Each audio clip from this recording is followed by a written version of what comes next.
سیدنا موسیٰ علیہ الصلوۃ والتسلیم نے ایک بار اللہ کریم کی بارگاہ میں یوں عرض کی کہ مولا میرا جنت میں رفیق کون ہے؟ دنیا میں بہت سارے قریبی ہیں، جنت میں میرا رفیق، میرے ساتھ رہنے والا کون ہے؟ اللہ تبارک و تعالیٰ نے فرمایا کہ فلاں ایک گوشت کا کاروباری ہے، قصاب ہے، اس کا نام بتایا کہ یہ آپ کا جنت میں رفیق ہوگا۔ سیدنا موسیٰ علیہ السلام ڈھونڈتے ہوئے اس کو گئے کہ یہ قصاب کہاں رہتا ہے۔ جا کر دیکھا تو وہ دن بھر گوشت بیچ رہا تھا، اس کے ساتھ رہ کہ اس کی ایسی کون سی نیکی ہے اللہ کہ اس کو نبی کے ساتھ رکھا ہے جنت میں۔ شام ہوئی تو موسیٰ علیہ السلام نے اس سے کہا کہ میں تیرے ساتھ چلوں گھر۔ اس نے کہا بہت اچھی بات ہے، آپ چلیے میرے ساتھ، میرے گھر مہمان ہو۔ گھر لے کر آیا، اس کے چھوٹے بچے بھی تھے۔ موسیٰ علیہ الصلوۃ والتسلیم گھر گئے تو دیکھا اس نے جلدی سے اپنے گھر میں جا کر کچھ چیز روٹی یا دودھ لیا اور اللہ کے نبی کو بھی بٹھایا ہے اور اپنے بچوں کو بھی بٹھایا ہے، اور اس کی ماں بستر پر تھی، اسے جا کر دودھ میں روٹی چور کر نرم کر کر کے کھلا رہا ہے، اور اس کی ماں بستر پر سے ہاتھ اٹھاتی اور کہتی ہے مولا میرے بیٹے کو تو جنت میں موسیٰ کا ہم نشین بنا دے۔ یہ اللہ تبارک و تعالیٰ نے اس ماں کی دعا سے اس بندے کو، ماں کے خدمتگار کو جنت میں موسیٰ علیہ السلام کا رفیق بنایا۔ میرے عزیزو، ماں باپ کو اپنے کنیز یا اپنے غلام نہ سمجھنا، یہ باندھی یا تمہارے غلام نہیں ہیں۔ اور رب تبارک و تعالیٰ نے ان آیتوں میں فرمایا وَاخْفِضْ لَهُمَا جَنَاحَ الذُّلِّ مِنَ الرَّحْمَةِ وَقُلْ رَبِّ ارْحَمْهُمَا كَمَا رَبَّيَانِي صَغِيرًا۔ ان کے سامنے جب جاؤ تو اپنے بازوؤں کو نرمی سے بچھا دو۔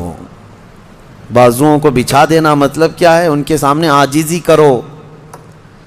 تمہارے باپ بوڑھے ہو جائیں، تمہاری ماں بوڑھی ہو جائے، ان کو یہ احساس بھی نہ ہونے دو کہ وہ ایک چیز کو بار بار بول رہے ہیں۔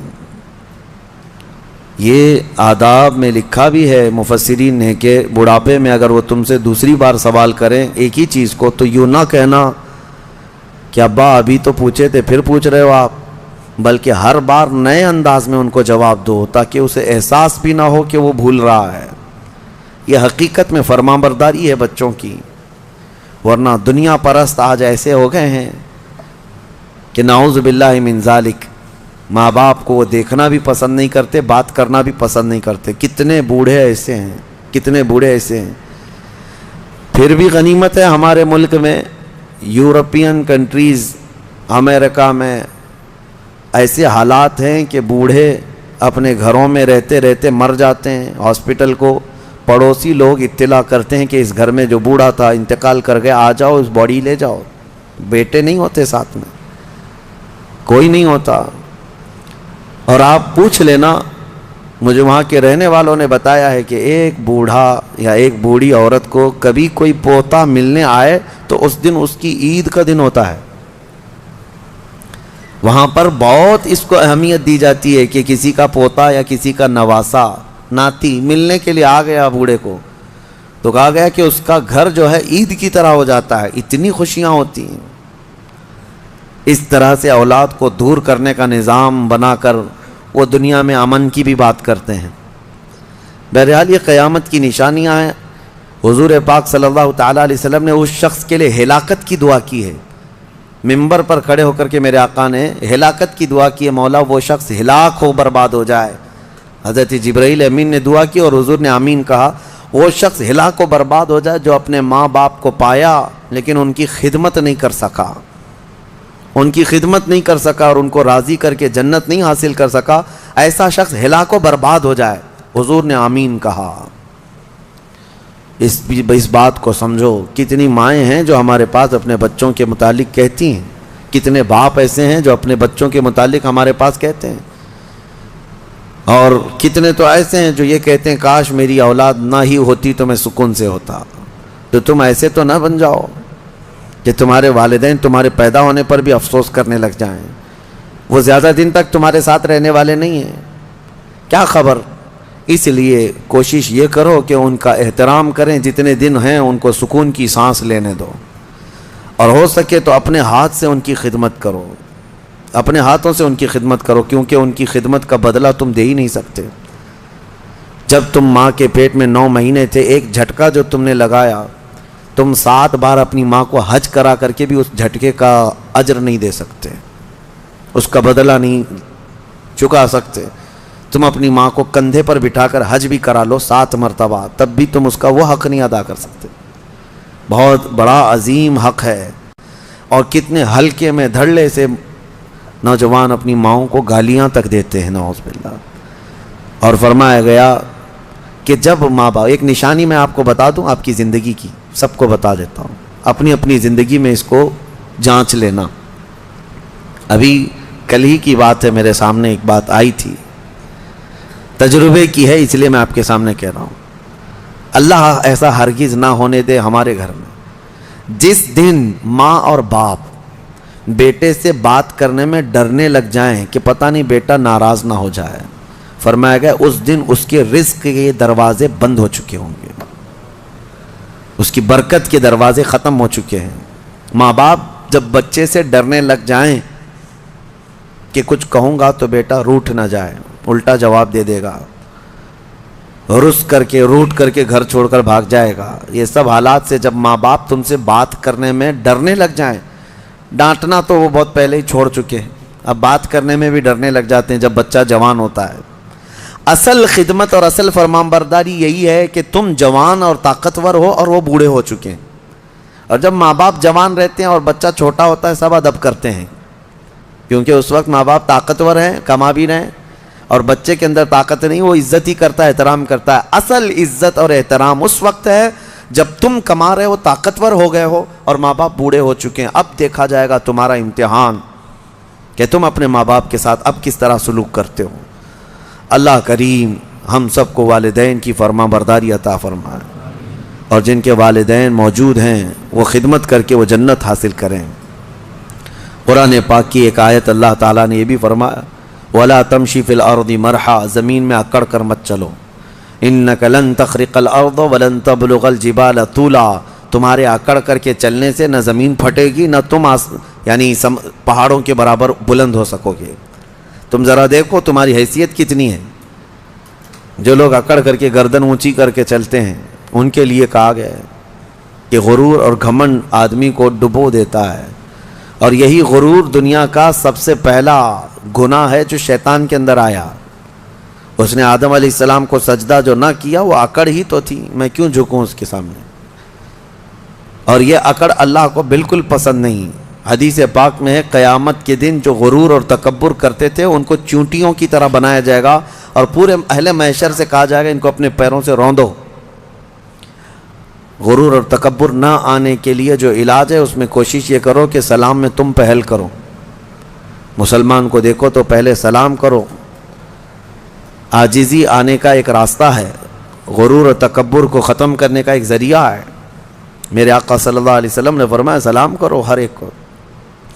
اور دوسری بات یہ ہے کہ نبی پاک صلی اللہ تعالیٰ علیہ وسلم نے یہ فرمایا کہ جو شخص یہ خواہش کرتا ہے کہ لوگ اس کے لیے کھڑے رہیں، جو خواہش کرتا ہے تو اس کے اندر یہ تکبر ہے۔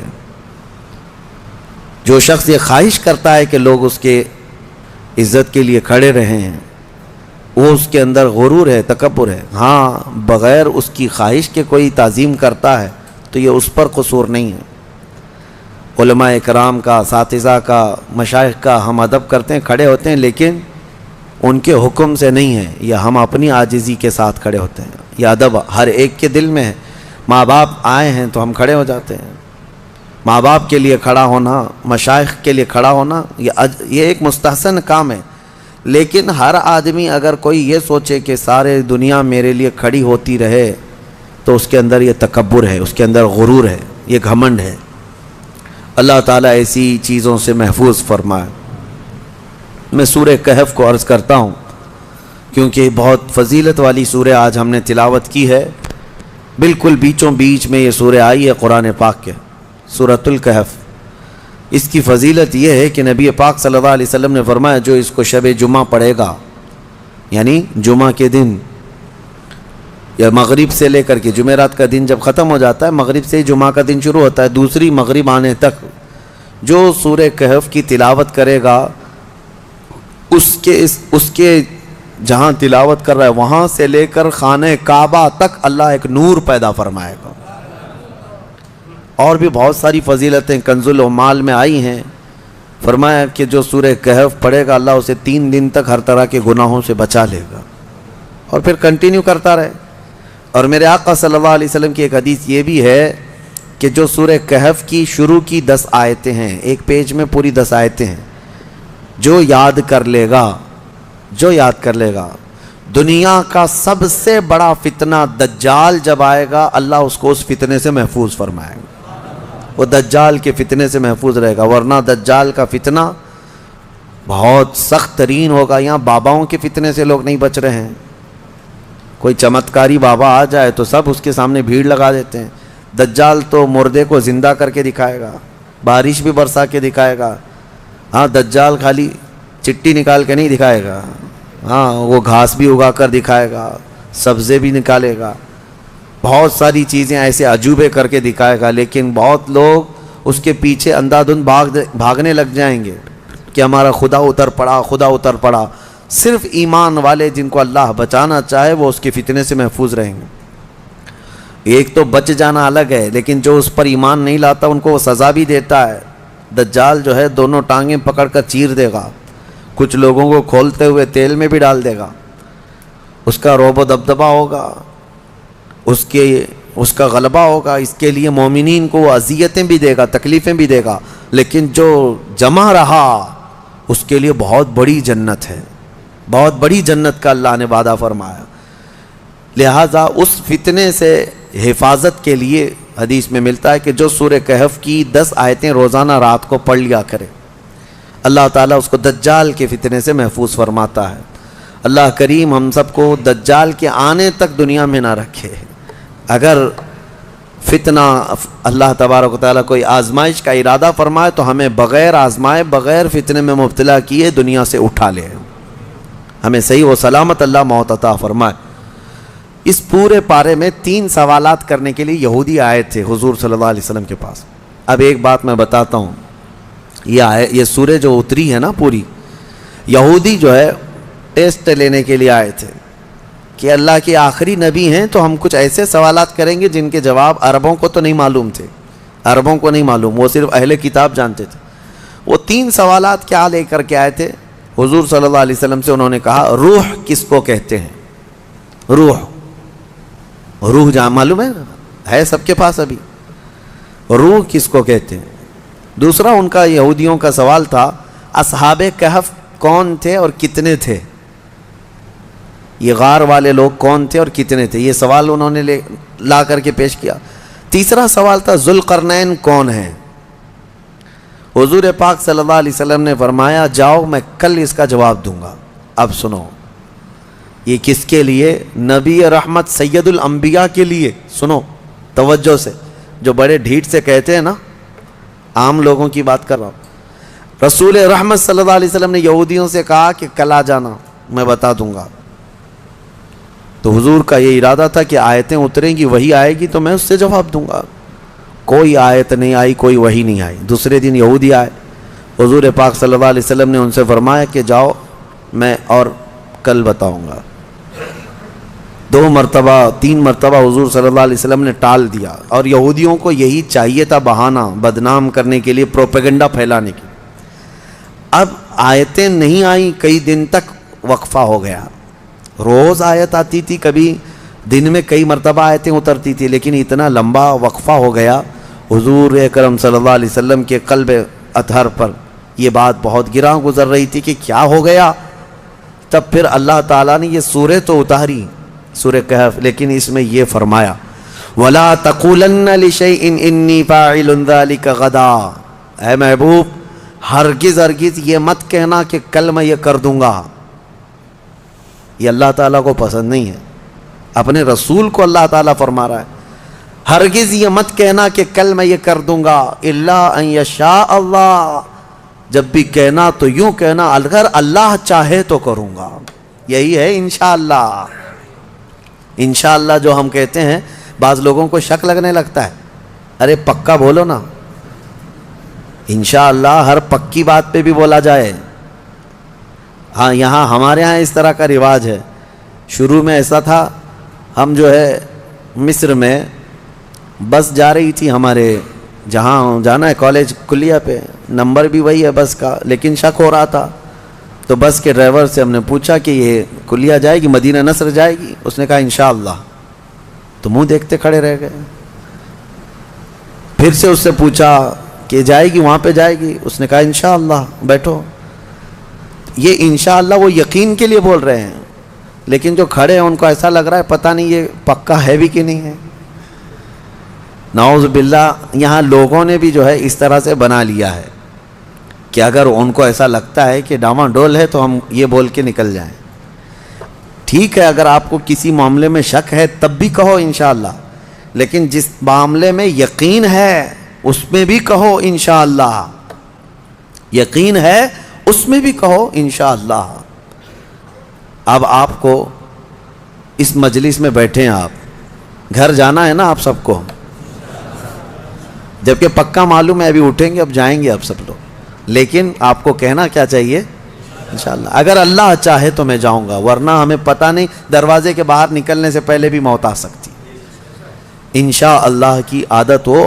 اور اللہ نے اپنے رسول کو تنبیہ فرمائی ہے کہ آپ ایسا نہ کہیں کہ کل میں بتا دوں گا, بلکہ یوں کہیں کہ اگر اللہ چاہے تو, اگر اللہ چاہے تو. یہاں لوگوں میں یہ رواج قائم ہو, ہر ایک آدمی یقین والے معاملے میں بھی کیا کہے انشاءاللہ. اللہ تعالیٰ چاہے تو میں ہی کروں گا.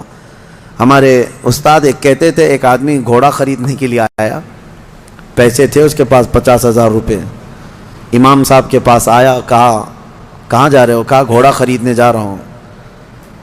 تو حضرت نے پوچھا کب, آج ہی خریدو گے؟ کہا اب بھی خرید کے لا رہا ہوں. امام صاحب نے, حضرت نے کہا بیٹا انشاءاللہ بولو. کہا انشاءاللہ انشاءاللہ کچھ نہیں, ابھی جا رہا ہوں مارکیٹ میں, دیکھو پیسہ بھی ہے لے کے ہی آؤں گا.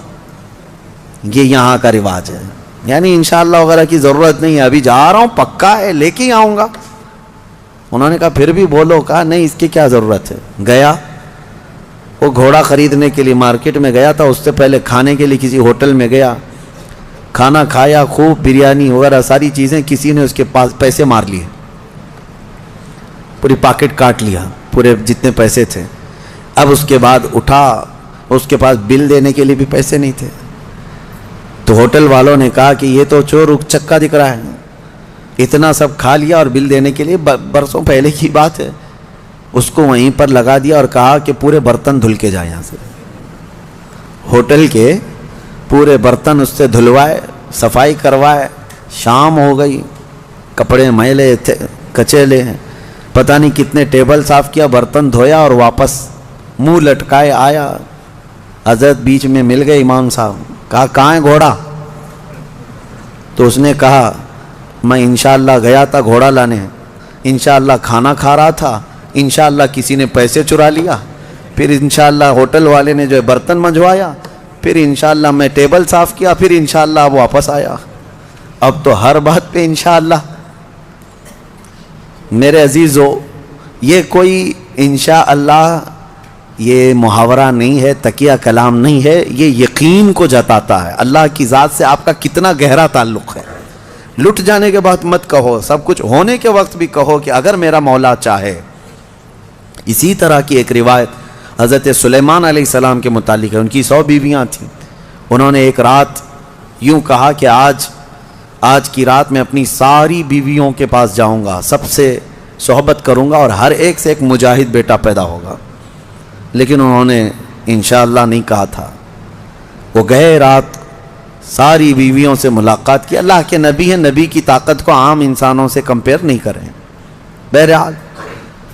لیکن ان کے اس قول کا کچھ بھی نہیں ہوا. بعد میں ایک ہی بیوی سے ایک بیٹا پیدا ہوا, کمزور. روایتوں میں یہ فرمایا گیا کہ اللہ نے فرمایا اگر انشاءاللہ وہ کہتے, اللہ اگر چاہے تو رب تعالیٰ ساری چیزیں ویسی فرماتا جیسے انہوں نے کیا. بہرحال یہ تنبیہ کے لیے ہے, درس کے لیے. اب جب نبیوں کے لیے اللہ تعالیٰ نے یہ فرمایا ہے تو عام انسانوں کے لیے کیا ہے. خیر, آیتیں اتریں اور پھر اللہ نے بتا دیا اپنے محبوب کو روح کیا چیز ہے, اصحاب کہف کون تھے, ذوالقرنین کون ہے. یہ تینوں کے جوابات جو یہودی پوچھ کر کے پروپیگنڈا پھیلا رہے تھے کہ رسول کو نہیں پتہ ہے، اللہ نے قرآن میں یہ تینوں کے جوابات اتارے۔ روح اللہ کا ایک حکم ہے، اللہ کا نور ہے۔ اور اصحاب کہف اللہ نے فرمایا کچھ لوگ کہتے ہیں 5 تھے 6 تھے اور کچھ کہتے ہیں 7 تھے، 8واں ان کا کتا ہے۔ اے محبوب آپ فرما دیں ان کی صحیح تعداد اللہ ہی کو معلوم ہے۔ 7 لوگ تھے نوجوان۔ اور ذوالقرنین ان کے بارے میں پھر میں بتاؤں گا۔ اصحاب کہف کے بارے میں مختصر سی بات بتا دیتا ہوں۔ ایک بادشاہ تھا دقیانوس، وہ بادشاہ مرتد اس طرح کہ وہ آخرت کا بھی انکار کر رہا تھا اور وہ اپنا ایک الگ دھرم چلا رہا تھا۔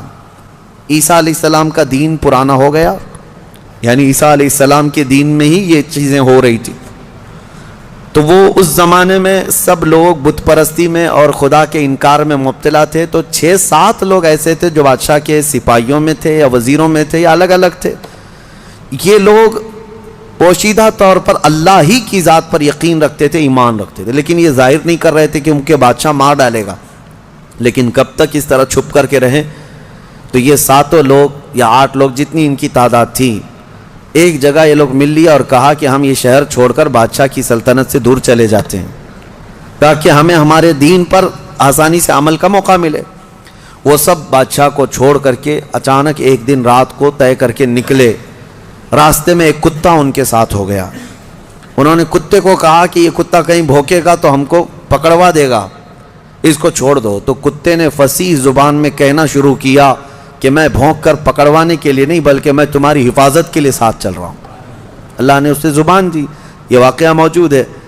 جب وہ لوگ نکلے بہت دور، آبادی سے بہت دور نکلے اور ایک غار میں جا کر کے انہوں نے آرام کی غرض سے پناہ لی، گئے اور سوئے۔ اب رب تعالیٰ فرماتے ہیں فَضَرَبْنَا عَلَىٰ آذَانِهِمْ فِي الْكَهْفِ سِنِينَ عَدَدًا، ہم نے ان پر ایک لمبے سالوں تک نیند طاری کر دی۔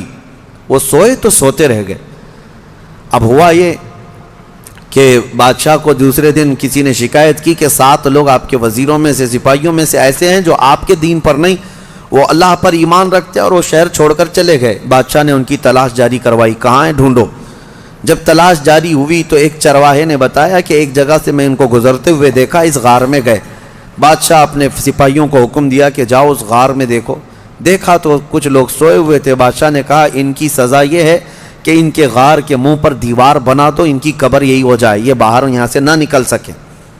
اس غار کے منہ کو دیوار چڑھا کر بند کر دیا گیا۔ یہ سزا تھی بادشاہ کی طرف سے کہ وہ میرے دین سے نکلے ہوئے لوگ ہیں۔ خیر سارے لوگ چلے گئے تو ایک چرواہے نے وہاں پر جو موجود تھا اس نے ان کی پوری تاریخ، ان کے نام لکھ دیے، یہ کون لوگ تھے، یہاں کیوں آئے تھے اور ان کے اوپر کیا سزا ہوئی۔ بات ہو گئی۔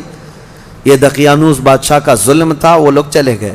اب یہ لوگ سوتے رہے، قرآن میں ہے 309 سال تک سوتے رہے۔ 309 سال، اصل میں یہ 300 سال ہی ہیں، لیکن یہ جو سورج کے سال ہیں جن کو شمسی سال کہتے ہیں، جنوری، فیبروری، مارچ، اپریل، یہ شمسی سال ہیں، یہ سورج سے چلتے ہیں، اور قمری مہینے جو ہیں چاند سے چلتے ہیں، جو محرم، صفر، ربیع الاول، ربیع الاخر۔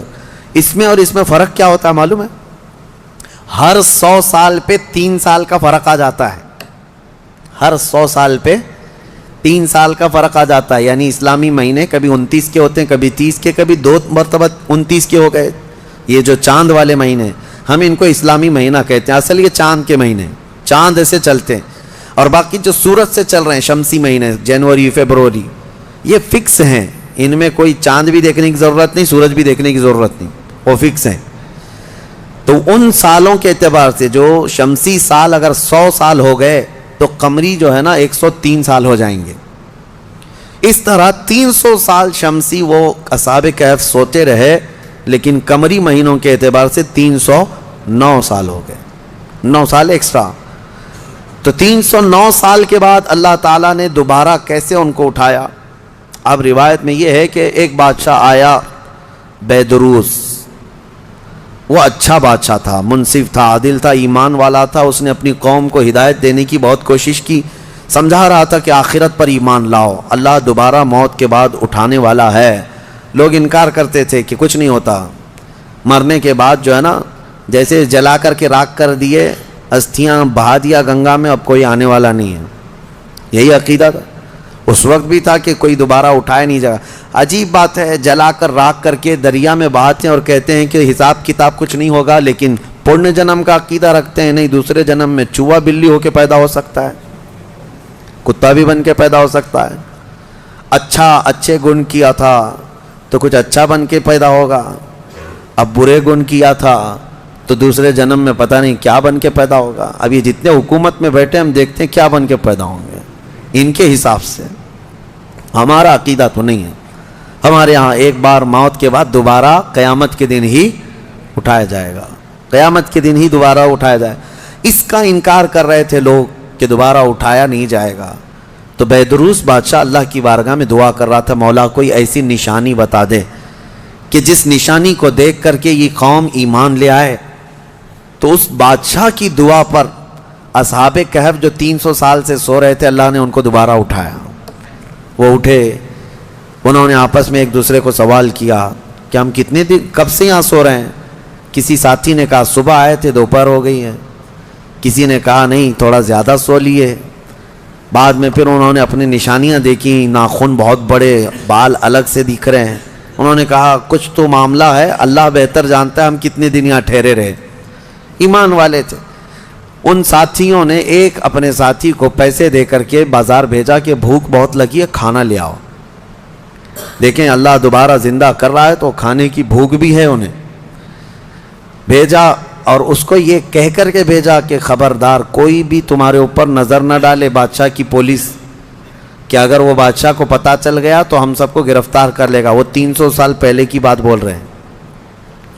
اس اپنے ساتھی کو بھیجا اور وہ چھپتے چھپتے شہر میں آیا اور کھانا لیا.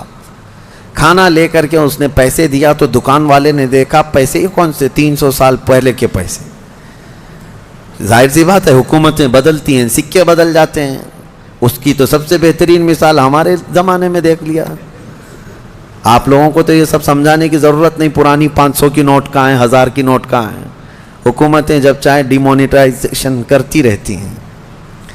بہرحال تو وہ سکے جو ہے دیکھ کر کے دکان والے نے پوچھا تھا, اچھا وہ چاندی اور سونے کے ہوا کرتے تھے. پوچھا کہ یہ تمہارے ہاتھ کہاں سے آئے. کہا یہ میرے اپنے پیسے ہیں. دکان والا امانت دار تھا, اس نے دکان میں کھڑا کیا اور جا کے پولیس کو خبر کر دیا. پولیس کو خبر کر دیا اور کہا کہ میرے پاس ایک ایسا آدمی آیا ہے, لگتا ہے اس کے ہاتھ میں کوئی پرانا خزانہ ہاتھ میں آیا ہے, لہذا اسی لیے میں آ کر کے تم کو خبر دے رہا ہوں. اس زمانے کا کوئی بہترین ٹپر ہوگا وہ. جا کر کے پولیس کو پہلے سے ٹپ دے دیا. ہیں بہت سارے لوگ. اور مجھے تو افسوس اس بات کا ہوتا ہے کہ ہم پر یہ بلیم بھی کرتے ہیں کچھ بڑے لوگ کہ آپ کے محلے ٹپروں سے بھرے ہوئے ہیں. یعنی پولیس کو کہ مخبر جاسوس مسلمان محلوں میں بہت بھرے ہوئے ہیں. یہ سب دوسرے لوگ ہم سے کہتے بھی ہیں, خاص کئی لوگ اسی کام میں صبح و شام کر رہے ہیں. اب تو لوگوں کو شرم بھی نہیں آتی, فخر سے کالر چوڑا کر کے بولتے ہیں ہاں ٹپ دیتے ہیں, جاسوسی کرتے ہیں. کس کی؟ مسلمانوں کی. اللہ انہیں ہدایت عطا فرمائے.